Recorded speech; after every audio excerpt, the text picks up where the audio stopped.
This is Democracy Now! I'm Amy Goodman. On Thursday, President Trump signed an executive order directing federal agencies to clarify the scope of a law known as Section 230, which protects Internet companies from liability for illegal content posted by users and lets them remove legal but objectionable posts. Critics say the order could be used to punish social media companies for how they monitor content. This comes as Trump used Twitter to attack civilians protesting the police killing of George Floyd in Minneapolis, calling them thugs and inciting violence by saying, when the looting starts, the shooting starts. Twitter responded by labeling Trump's tweet with the warning, this tweet violated the Twitter rules about glorifying violence. However, Twitter has determined that it may be in the public's interest for the tweet to remain accessible, unquote. This comes after Twitter on Tuesday took the unprecedented step of adding a fact-check label to two tweets of the President of the United States, saying he erroneously attacked mail-in voting. For more, we go to Los Angeles, where we're joined by Ramesh Srinivasan, a professor in the Department of Information Studies and Design Director at the University of California, Los Angeles, UCLA, where he also directs the Digital Cultures Lab. So can you talk about what Twitter has done and what this executive order means, Ramesh? Yeah, absolutely. And such an honor to join you, Amy. So Trump and Twitter are very strange bedfellows. Trump has long extolled Twitter and other social media platforms as his way of so-called reaching the people.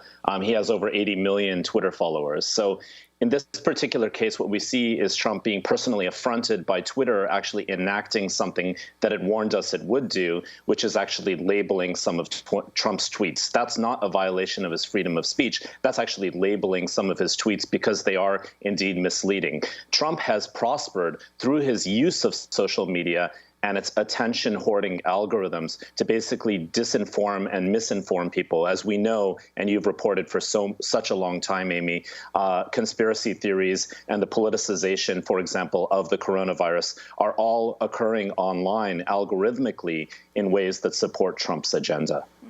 The American Civil Liberties Union tweeted, the president has no authority to rewrite a congressional statute with an executive order imposing a flawed interpretation of Section 230. Section 230 incentivizes platforms to host all sorts of content without fear of being held liable. It enables speech, not censorship, said the ACLU. And Jamil Jaffer, director of the Knight First Amendment Institute at Columbia University, tweeted, whatever else this executive order may be, it is not a good faith effort to protect free speech online. Ramesh Srinivasan.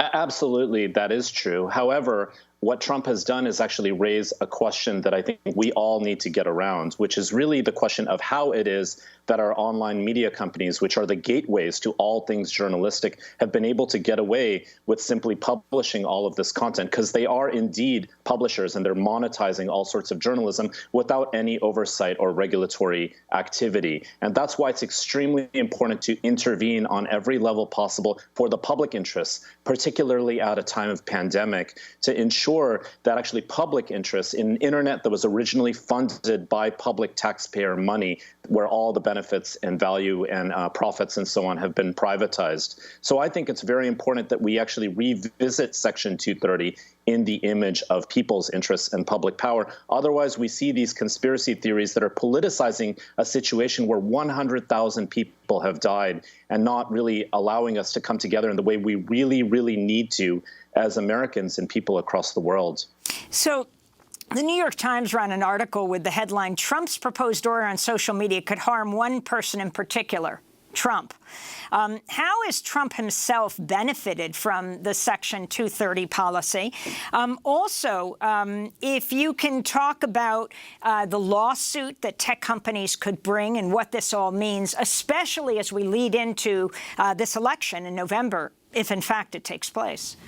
Yeah, these are huge issues that are occurring here. Again and again and again, we see big tech, basically like big pharma and other sorts of corporate initiatives in America, basically make a great amounts of money off of the backs of American public taxpayers and privatize all the profits. And as they engage in their own private and unaccountable abuses, the costs are re-socialized onto all of us. It's why I've called for a digital bill of rights. So as we approach toward 2020, it's extremely important we recognize recognize that Trump's entire digital strategy game, you can see it with Brad Parscale as his campaign manager, is going to fundamentally focus on online, specifically on Facebook. Hundreds of millions of dollars potentially going to be put into the digital ecosystem. And what is that going to do? Well, it's going to behaviorally micro-target people. We're going to be subject to algorithms that are optimized for our attention, which we know conspiracy-oriented content and sensational-oriented content really glue us and lock us into. So what we really, really need to do is intervene here in every manner possible. What about these tech companies suing? Yeah, so the tech companies themselves are very likely to engage in some sorts of counter activity to actually stop Trump with this particular decision. It's very unlikely to stand up this decision in relation to Section 230.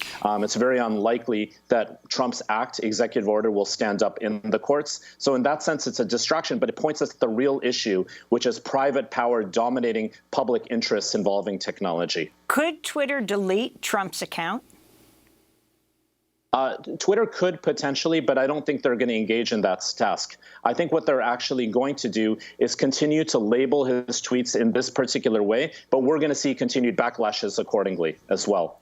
Ramesh Srinivasan, we have to have you back on, but I want to thank you for being with us, professor in the Department of Information Studies, design director at UCLA, the University of California at Los Angeles. That does it for our broadcast. Democracy Now! Is working with as few people on site as possible. The majority of our amazing team is working from home. If you want to sign up for our daily quarantine report, you can go to democracynow.org.